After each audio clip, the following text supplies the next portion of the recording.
When first learning to use the command line, being able to navigate the file system is one of the most important skills to have. It's helpful for us to have the File Explorer next to the terminal so we can see how the file system is laid out and understand what the terminal is doing. I'm showing files in the hierarchical view. Directories are nested inside other directories, and the directory containing another is known as its parent.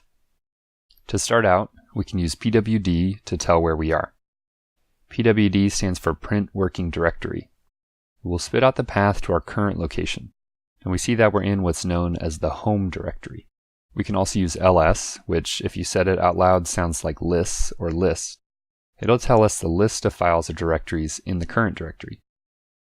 And we can see that this matches our Finder window.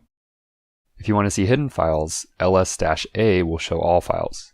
So you can remember that A stands for all, or show all. pwd and ls help us understand our current location. If we want to navigate, we can use cd, which stands for change directory. So we can pick one of the directories we saw from the ls list and cd to that directory. Or we can type cd and hit tab twice to see our options. Since I started with a D, we can see all the directories that start with a D. Also note that as we type the directory name, we can hit tab once to autocomplete.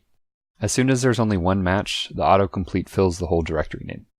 And we're not limited to just one level at a time. We can type / and navigate to more deeply nested directories. There's also a few shortcuts we can use with cd. The first is cd // to navigate to the parent of our current directory. Second, we can use cd/ to go to the very root of the file system. Third, we can use a tilde to navigate to the home directory, and even continue with a / to navigate from there. And lastly, we can use cd- to navigate to the last directory we were in. So we see here we go back to the root because that was where we were last.